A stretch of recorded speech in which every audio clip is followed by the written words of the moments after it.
I think this is a truly terrible decision.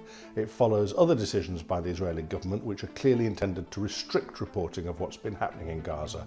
They locked out foreign correspondents from the enclave at the outset of this conflict, despite the fact that many have camped out in Rafah trying to get in and petitioning the Israeli government.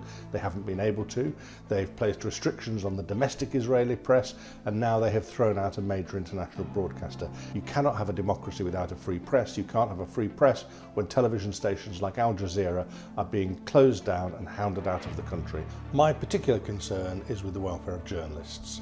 More than 100 have now died, which represents something like 10% of all of those who are working here. That is an extraordinary mortality rate.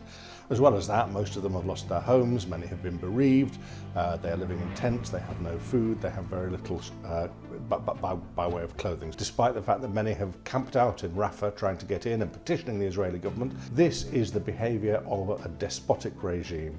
I call on the Israelis to reverse this. Israel makes much of its status as a democracy, makes this all the more depressing. And even more troubling, to be honest, is the seizure of journalists' telephones and personal computers, which can only really be used to try and track down their sources. One of the most sacred responsibilities of a journalist, of course, is to protect their sources. I'm concerned that the Israeli government are trying to Obviously, the Israeli armed forces have a legal obligation under international law to safeguard the welfare of all civilians, among them journalists.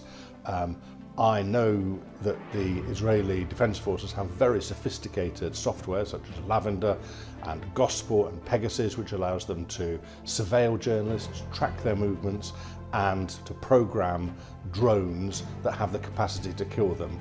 And when I look at the mortality rate, it's very hard to ignore the possibility that that's precisely the technology that's been used against journalists.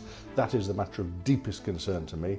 We have been making complaints at the International Federation of Journalists to the International Criminal Court in The Hague, and we've been assured by Karim Khan, the chief prosecutor, that he would take these very seriously and investigate what has happened in Gaza. I don't think that can happen soon enough. I think the sooner that judicial attention is applied to the behaviour of the Israeli Defence Force against journalists in Gaza, the better.